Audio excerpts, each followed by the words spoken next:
Welcome to Series Pulse. Today we'll be counting down our picks for the top 10 best TV shows you should watch if you love The Sopranos. But before we get on with the video, make sure to give us a like and subscribe if you don't want to miss more fun videos like this. Okay, let's get into today's video. Is everybody in my life bananas or what? Number 10, Queen of the South. My name is Teresa Mendoza. I came to America from Mexico. Queen of the South is an adaptation of the telenovela La Reina del Sur, which is itself an adaptation of the novel of the same name by Spanish author Arturo Pérez Reverte. The series centers around Teresa Mendoza, a poor Mexican woman who becomes wealthy by building a vast drug empire. Teresa lives in the barrio of Culiacan in Sinaloa, Mexico. She falls in love with a member of a drug cartel and tries to rise above her life's impoverished condition. After she is told her boyfriend has been murdered, she is forced to flee. She crosses the border to the United States, where she ends up in the criminal organization of the wife of the cartel boss who is after her. Teresa has a different vision of the drug distribution business, and due to her charisma, attracts associates and ends up starting her own drug distributing organization. Teresa becomes very successful, which presents her with more problems, makes her endure sacrifices, and attracts the attention of covert government forces. Trust me. You ain't seen nothing yet. Number 9, The Americans. Counterintelligence is the place you want to be right now. We're up against the most sophisticated enemy in the world. You're my wife. Is that right? Super secret spies living next door. They look like us. They speak better English than we do. They're not allowed to say a single word in Russian once they get here. Philip and Elizabeth Jennings are two KGB spies in an arranged marriage who are posing as Americans in suburban Washington, D.C., shortly after Ronald Reagan is elected president. The couple have 2 children, teenager Paige and preteen Henry, who are unaware of their parents' true identities. The complex marriage becomes more passionate and genuine each day, but is continually tested as the Cold War escalates. As Philip begins to warm up to America's values and way of life, his relationship with Elizabeth becomes more complicated. Further complicating things is the arrival of the Jennings' new neighbor, FBI agent Stan Beeman, who is part of a new division of the agency, tasked with fighting foreign agents on U.S. soil. President Reagan is outraged that the KGB thinks it can kidnap someone with impunity on American soil. Our war is not so cold anymore, Elizabeth. It's probably a coincidence. Or they're onto us. And this is what? We take those risks every day, Philip. That's what we do. Number 8, Boardwalk Empire. Boys, Mr. Mayor, fellow members of the City Council, in less than 2 hours, liquor will be declared illegal by decree of the distinguished gentlemen of our nation's Congress. An Atlantic City politician plays both sides of the law by conspiring with gangsters during the Prohibition era. Set in the Prohibition era of the 1920s, Boardwalk Empire is the story of Enoch "Nucky" Thompson, the treasurer of Atlantic County, Atlantic City, New Jersey. Due to his relationships with mobsters, as well as political contacts, the federal government start to take an interest in him. His lavish lifestyle seems at odds with his position, and as well as his connections. There is prolific bootlegging in the area. Jimmy Darmody, Al Capone. You guys gonna get into the liquor business too? Your friend from New York, he just took us for 90 grand. You can't be half a gangster, Nucky. Not anymore. Number 7, 6 Feet Under. I think it's really cool you live in a funeral home. It's totally weird. Casket climber. I think your father is having some sort of midlife crisis. A chronicle of the lives of a dysfunctional family who run an independent funeral home in Los Angeles. Nathaniel Fisher, his wife Ruth, and their children David and Claire run a small funeral business that offers the best care to be found anywhere close by. Prodigal son Nate Jr. arrives home for Christmas just as his father is killed by a bus and has to stick around when he and David are willed the funeral service together. How does a family who helps others deal with grief deal with its own? So what's the meaning of life? You really want to know?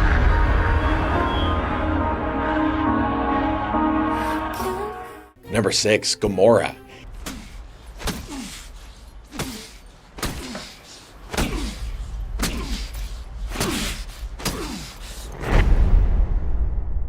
Zero disregards tradition in his attempt to become the next boss of his crime syndicate. The internal power struggle puts him and his entire family's life at risk. Organized crime clans fight wars and make fleeting alliances in the dynamic and ever-shifting underworld of the poverty-stricken Naples, Italy. Gennaro, the son and heir of the Savastano clan, and Ciro Di Marzio, one of the clan's officers, have great ambition to advance to ever greater heights. The path ahead is bloody and cruel, and their families will be put at risk.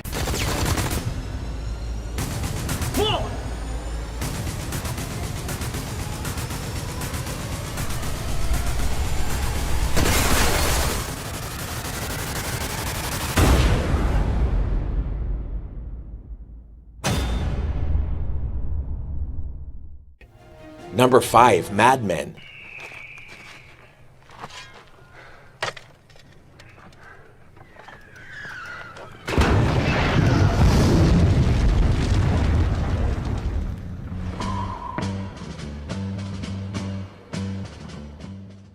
A drama about one of New York's most prestigious ad agencies at the beginning of the 1960s, focusing on one of the firm's most mysterious but extremely talented ad executives, Donald Draper.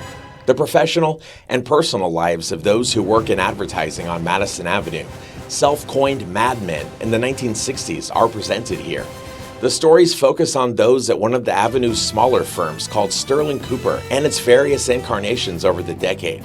At the heart of these stories is Donald Draper, the creative genius of the company. That professional creative brilliance belies the fact of a troubled childhood, and one that he would rather forget and not let anyone know about, except for a select few, but one that shaped who he is as an adult and as an ad man, in the need not only to sell products, but sell himself to the outside world.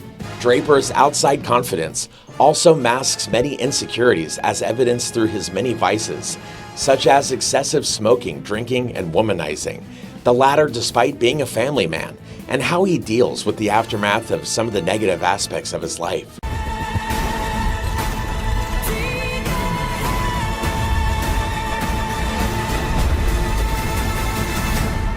I feel bad for you. I don't think about you at all. Number 4, Peaky Blinders.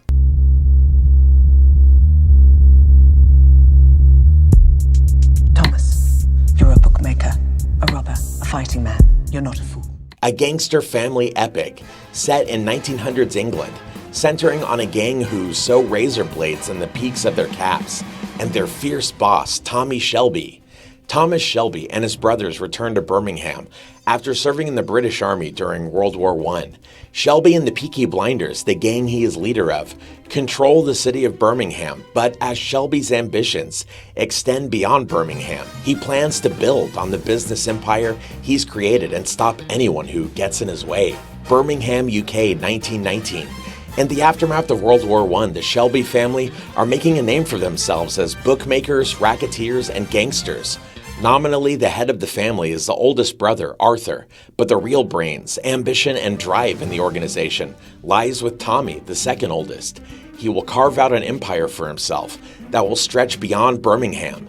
This with the aid of his family and his gang, the Peaky Blinders. Before last night's beer, every gun, every bullet will be brought to me for inspection.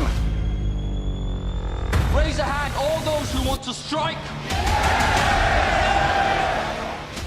Number 3, Better Call Saul. All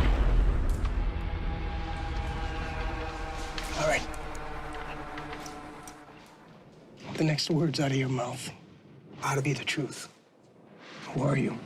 Introducing Jimmy McGill. You may know him better as Saul Goodman, Walter White's slippery, resourceful lawyer in Breaking Bad. When we first meet him, it is a few years before he meets Walter White. He is a struggling lawyer in Albuquerque, New Mexico.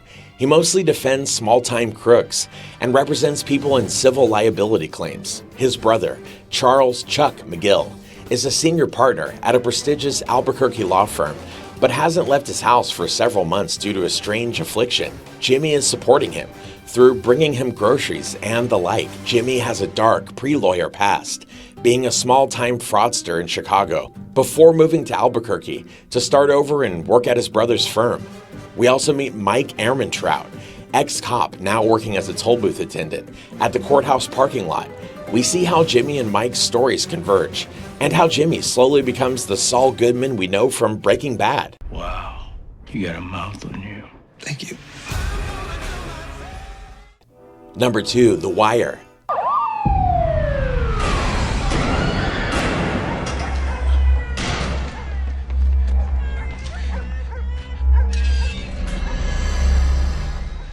This series is a well-planned story arc with a different focus each year, and Baltimore is the star. Throughout 5 seasons, the story is about one police unit and one drug network, so that we get to know each character very well. The first season is an immersive experience in the drug trade and a deep introduction to the characters, both on the street and among the police, and the efforts of the police to set up the wire, which the police need to track down the drug dealers who are very clever. The second is about the harbor with its desperate workers, human trafficking, and corruption. The people protecting their rackets, which they need in order to survive, are an even match for the police. The third continues the work on the wire, and again how it affects the police and the people on the street.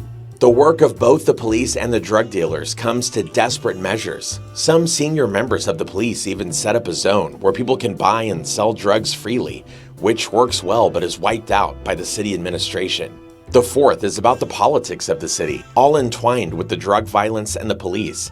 There's a fascinating focus on teenagers who become fully developed characters and how the schools try to cope. The last of the 5 seasons wraps up all the storylines via the Baltimore Sun.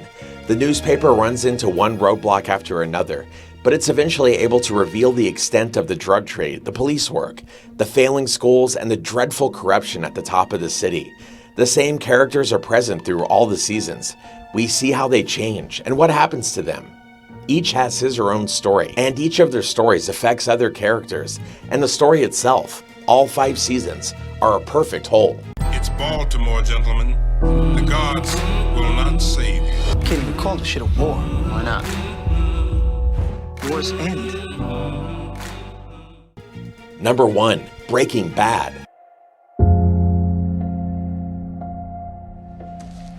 Chemistry is, well, technically, chemistry is the study of matter.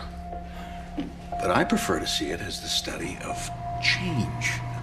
A chemistry teacher diagnosed with inoperable lung cancer turns to manufacturing and selling methamphetamine with a former student in order to secure his family's future. Walter H. White is a chemistry genius, but works as a chemistry teacher in an Albuquerque, New Mexico high school. His life drastically changes when he's diagnosed with stage 3 terminal lung cancer and given a short amount of time left to live, a mere matter of months. To ensure his handicapped son and his pregnant wife have a financial future, Walt uses his chemistry background to create and sell the world's finest crystal methamphetamine.